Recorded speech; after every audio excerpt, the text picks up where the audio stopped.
Հարգելի հետևորդներ, եթերում ABC լուրերի ժամը 12-ի թողարկումն է, ես Սվետլանա Պետրոսյանն եմ, նախ կարևորը համառոտ։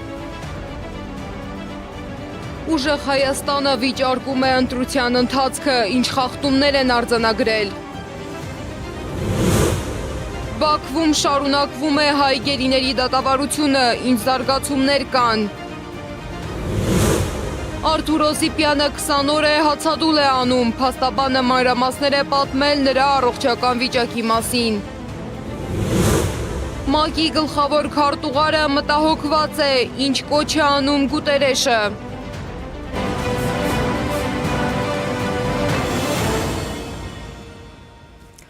Հայաստանի խորհրդարանի ընտրության շուրջ քննարկումները շարունակվում են նաև երկրի սահմաններից դուրս։ Ռուսաստանի արտգործնախարարության պաշտոնական ներկայացուցիչ Մարիա Զախարովան հայտարարել է, որ ընտրությունը ուղեկցվել է ընդդիմության նկատմամբ ճնշումներով եւ իր գնահատմամբ արևմուտքի աննախադեպ միջամտությամբ։ Նրա խոսքով նման ազդեցություն տարածաշրջանի ընտրական գործընթացներում նախկինում չի նկատվել։ Իսկ Հայաստանում ընտրության արդյունքների շուրջ հարցերը շարունակում են բարձրացնել ընդդիմադիր ուժերը։ Ուժեղ Հայաստանը հայտարարում է, որ դեռ ուսումնասիրում է արձանագրված բոլոր դեպքերը եւ չի բացառում ընտրության արդյունքները վիճարկելու հնարավորությունը։ Այս ընտրությունները ընթացել են տոտալ խախտումներով։ Խախտումները արձանագրվել են ոչ միայն բուն քվեարկության օրը, այլև ամբողջ նախընտրական շրջանում վարչական ապարատը եւ քրեական գործիքակազմը տոտալ կիրառվել է եւ մեր քաղաքական ուժի նկատմամբ զանգվածային հետապնդումների ալիք է եղել։ Բուն քվեարկության օրը արձանագրվել են բազմաթիվ ընտրախախտումներ, որոնց մասին ահազանգեր են հնչել մամուլում։ Դուք տեսել եք, թե ինչպես քվեարկության ավարտից հետո մի քանի տեղամասերում իրականացվել են զինծառայողների քվեարկություններ, որոնց միտումնավոր տեղամաս են բերել քվեարկության ավարտից հետո։ Խորհրդարանում հետագա աշխատանքի ձևաչափի շուրջ քննարկումներ են ընթանում նաև ընդդիմադիր մյուս ուժերում։ Հայաստան դաշինքի падգամավորի թեկնածու Քրիստինե Վարդանյանը հայտարարել է, որ խորհրդարան մտնելու կամ չմտնելու որոշումը պետք է կայացվի միասնական ընդդիմության քննարկումների արդյունքում։ Այս ժամերի ընթացքում մենք կենտրոնացած ենք եղել բացառապես վերահաշվարկը կազմակերպելու գործի վրա, որովհետև այն ուներ վերջնաժամկետ եւ մենք պետք է այդ վերջնաժամկետին հասցնենք եւ հիմա դուք տեսնում եք, որ հարյուրավոր ընտրատեղամասերում տեղի ունենում վերահաշվարկման գործընթաց։ Մեզ համար շատ կարեւոր է պարզել վերջնական պատկերը եւ մասնավորապես իմանալ, թե ինչպիսին է պատկերը խորհրդարանում լինելու եւ որ ուժերն են հաղթահարել շեմը, մասնավորապես Բարգավաճ Հայաստան կուսակցությունը հաղթահարել է թե ոչ, եւ դրանով նաեւ որոշակի պարզություններ կմցրվի հետագա գործողություններում։ Կա նաև հաջորդ հանգրվանը, սահմանադրական դատարանի հանգրվանը, որի համար մեր իրավական թիմը արդեն պատրաստում է ծավալուն հիմնավոր դիմումը եւ մենք պատրաստվում ենք ընտրախախտումների ոչ ծավալը ցույց տալ այդ դիմումով։ Սա հաջորդ հանգրվանն է։ Ես շատ բաց եւ անկեղծ ուզում եմ խոսել նաև խորհրդարանում ներկայացվածության մասին, որովհետեւ ձեր ամենաշատ հարցերը հենց դրան են վերաբերում։ Պետք է այստեղ ասել, որ այս թեմայով ընդդիմադիր դաշտում հենց հիմա ընթանում են քննարկումներ եւ դա շատ բնական է, որովհետև կարծում ենք, որ արդյունավետության տեսակետից այդ որոշումը պետք է լինի միասնական ընդդիմադիր դաշտի որոշում, որովհետև այլ կերպ ուղղակի արդյունավետ չի լինի եւ այստեղ պետք անհրաժեշտ է անկեղծ եւ ռազմավարական խոսակցություն։ Իսկ դաշինքի մեկ այլ ներկայացուցիչ Իշխան Սաղաթելյանը կոշտ հայտարարություն է արել։ Սաղաթելյանի համոզմամբ որևէ իշխանություն հավերժ չէ, իսկ ընտրության արդյունքների վերաբերյալ հարցերը դեռ պատասխանների կարիք ունեն։ ԿՊԱ-ականների այս խոսույթը ու ցինիկ պահվածքը ընդամենը վկայություն է այն մասին, որ իրենք ոչ ընտրվել են, ոչ էլ հաղթել, որովհետև հաղթողը նման կեցվածք չի դրսևորում, սա հաղթողի պահվածք չի, սա ընտրությունները կեղծած, մարդկանց քվեն գողացած եւ բռնաճնշումներով իրենց իշխանությունը վերարտադրելու փորձ է, ու իրենք այս մասին շատ լավ գիտեն։ Իսկ ընդհանրապես ձեր ԿՊԱ-ական падգամավորներ եւ նախարարներ, ձեր խոսույթին տիրություն արեք։ Իշխանությունը կուրացնելու եւ լեկտիրացնելու հատկություն ունի, ու դուք վաղուց այդ սահմանները անցել եք։ Ու ամեն անգամ ինչ-որ բան խոսելուց առաջ միշտ հիշեք, որ որևէ իշխանություն հավերժ չի, հատկապես ձեր իշխանությունը։ Ավելի վաղ Սաղաթելյանը հայտնել է, որ վերահաշվարկների ընթացքում հայտնաբերվել են զգալի անհամապատասխանություններ։ Պարզվում է, որ Չարենցավանի 27 կոտորակ 26 տեղամասում Հայաստան դաշինքը ստացել է 112 ձայն, իսկ կենտրոնական ընտրական հանձնաժողովում գրանցված է 8 ձայն։ Ակնհայտ է, որ ընտրությունները տեղի են ունեցել ճնշումների, ոչ ազատ, ոչ արդար պայմաններում, դրա համար կան բազմաթիվ փաստեր, փաթեթը պատրաստվում է եւ կենտրոնական ընտրական հանձնաժողովի արդյունքները վերջնական հայտարարելուց հետո նաեւ գնալու ենք այդ ճանապարհով։ Ակնհայտ հասկանալով ովքեր են նստած սահմանադրական դատարանում, ակնհայտ հասկանալով նրանց կաշկանդվածությունը եւ ըստ էության իշխանության կցորդ լինելու հանգամանքը, բայց այս ամեն ինչով հանդերձ ծանրակշիռ փաստերով մենք մտնելու ենք սահմանադրական դատարան արդյունքները հրապարակելուց այս վերջնահաշվարկը ավարտելուց հետո։ Ինչ վերաբերում է մանդատներ վերցնելու հարցին, Սաղաթելյանը ևս նշում է, որ դա պետք է լինի ընդդիմության միասնական որոշումը եւ այն հնարավոր կլինի կայացնել մի քանի հարցերի պատասխաններ ունենալուց հետո։ Մի բան ընդհանրապես պայն կարող մեր հայրենակիցներին շատ հստակ ասել, որ մեր ցանկացած որոշում բխելու է ընդհանուր պայքարի տրամաբանությունից, մենք կիսում ենք այն մտահոգությունները, որ հնչեցվում են, բայց ամեն ինչ սվառը դատելով, իրավիճակը գնահատելով եւ պայքարի հաջողության եւ շարունակության տեսանկյունից ենք այդ որոշումը ընդունել։ Ընտրության արդյունքները վիճարկելու անհրաժեշտության մասին է խոսել նաև Հայաքվե նախաձեռնությունը։ Կազմակերպության հայտարարության համաձայն նախնական արդյունքները չեն արտացոլում քաղաքացիների ազատ կամքը եւ անհրաժեշտ է իրավական ճանապարհով վիճարկել դրանք։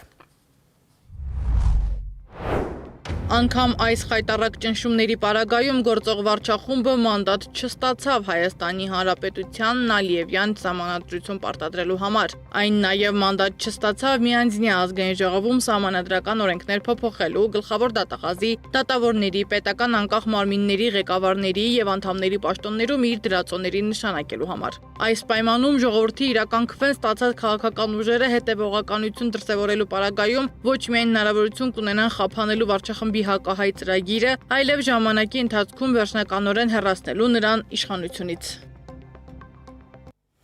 Գլխավոր շտաբի պետ Էդվարդ Հասրյանն էլ խոսել է զինվորների ընտրատեղամասերի փակվելուց հետո քվեարկելու մասին։ Նրա խոսքով զինվորները քվեարկել են օրենքի սահմանում։ Երբ որ քաղաքացի զինվորը կապվում, զինվորը նույնպես քաղաքացի է, գտնվում է ընտրատեղամասի տարածքում, թույլատրվում է նա շարունակի սահմանադրական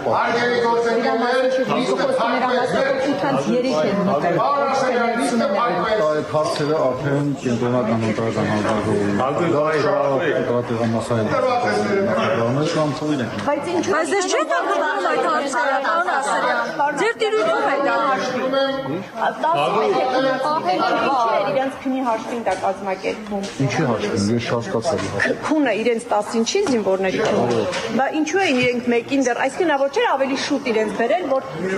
մեկին երկուսին չլինեին ընտրատեղամասում։ Մեր զինծառայողները ընտրատեղամասի տարածքում եղել են սահմանված։ Պարոն գեներալ, Այսինքն ոչ մի զինծառայող ընտրատեղամասի ուժ չի ներկայացել։ պարոն գեներալ, թող ընտրական հանձնաժողովին հարցերը տան։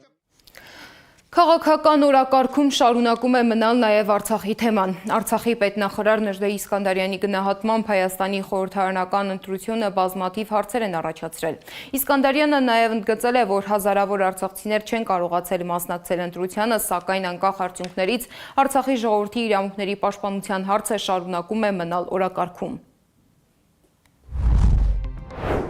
Արցախի հարցի նկատմամբ հետևողականությունը պետք է լինի ոչ միայն իշխանության, այլև քաղաքական բոլոր ուժերի, այդ թվում ընդդիմության պատասխանատվության շրջանակում։ Արցախի հարցը չի կարող դառնալ ընտրությունից ընտրություն հիշվող թեմա, այն պահանջում է մշտական եւ հետևողական աշխատանք։ Միաժամանակ մենք պետք է շարունակենք քննարկել եւ ձևավորել այն մեխանիզմները, որոնք կապահովեն արցախահայության ինքնակազմակերպվածությունն ու ներկայացվածությունը։ Արցախի ժողովրդի համար պետք է հստակ լինի, որ իրենց հավաքական կամքն ու ներկայությունը կարող են արտահայտվել նաև կազմակերպված քաղաքական եւ ինստիտուցիոնալ ձևերով, ներառյալ ապագայում համապատասխան ընտրական գործընթացի անցկացումը։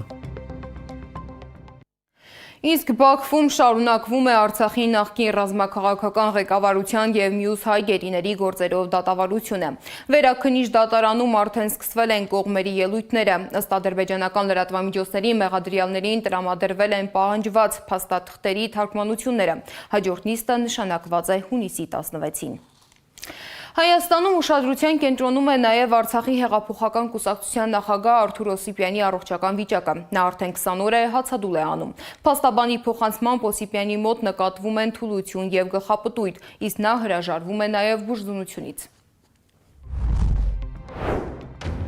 Օսիպյանը նաև անցած շաբաթ է հրաժարվել բժշկական զննությունից։ Բժշկական զննություն չի նշանակում, որ գան քաշը ստուգեն, այլ պետք է լինի բժշկական համալիր հետազոտություն։ Երբ կալանավորը հացադուլ է սկսում, եվրոպական օրենքների համաձայն նա, բացի կալանավոր լինելուց, նաև բուժառու է դառնում, քանի որ կյանքի եւ առողջության համար վտանգ է լինում։ Արդեն 22 օր ընդհանրապես հաց չի կերել, իսկ դա ամեն մեկի մոտ մի ձև է արտացոլվում։ Օրինակ մարդ կա, որ այդքան չի էլ կարող դիմանալ։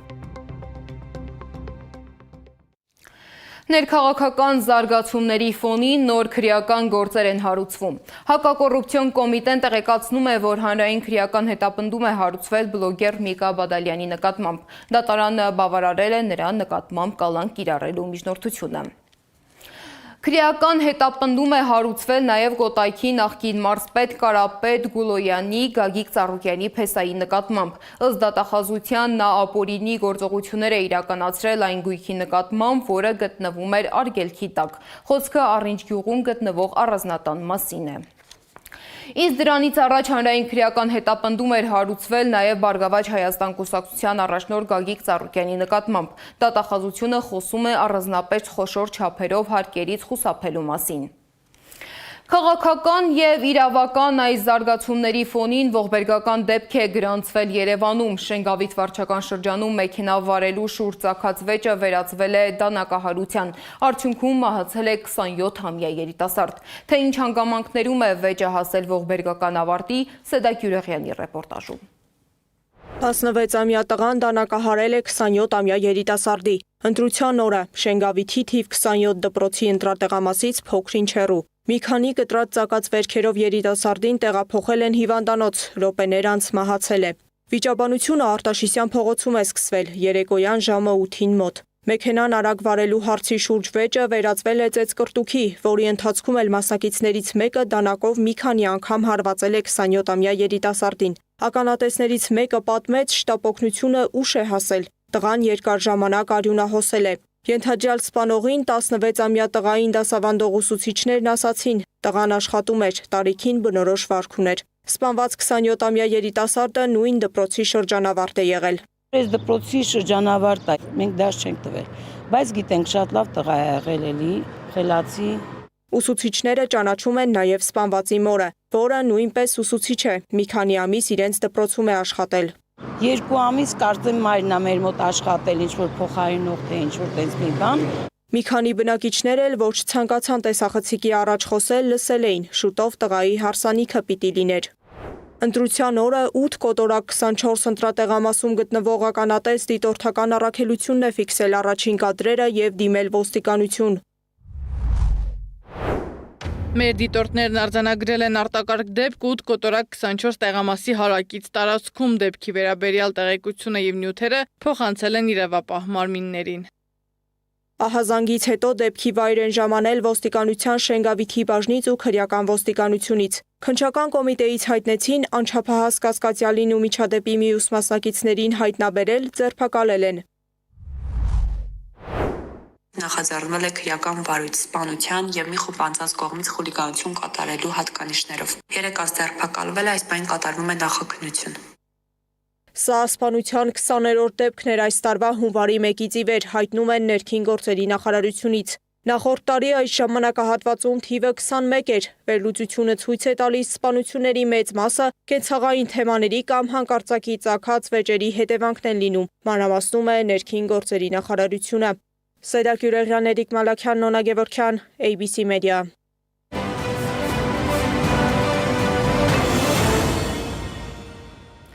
Իրանի արտգործնախարար Աբբաս Արաղչին հայտարարել է, որ տարածաշրջանում տեղակայված օտարերկրյա զորքերը մշտապես վտանգի տակ են հարյուրավոր սխալների, վթարների և ռազմական բախումների պատճառով։ Նրա խոսքով այդ ռիսկերը նվազեցնելու լավագույն տարբերակը զորքերի դուրսբերումն է։ Արաղչին այս հայտարարությունը արել է գիշերը ԱՄՆ-Իրան փոխադարձ հարվածներից հետո։ ՄԱԿ-ի գլխավոր քարտուղար Գուտերեշը խոր մտահոգություն է հայտնել Մերձավոր Արևելքում իրավիճակի սրման կապակցությամբ։ Նա կոչ է արել դադարեցնել բոլոր ռազմական գործողությունները, պահպանել հրադադարը և վերադառնալ բանակցությունների սեղան։ Մինչդեռ տարածաշրջանում լարվածությունը շարունակում է աճել։ Լիբանանի հարավում գտնվող Տյուրոս քաղաքում իսրայելական հարվածների հետևանքով ըստ պաշտոնական տվյալների առնվազն 8 մարդ է զոհվել։ Հարվածներից առաջ Իսրայելը կոչ էր արել բնակչությանը լքել քաղաքը։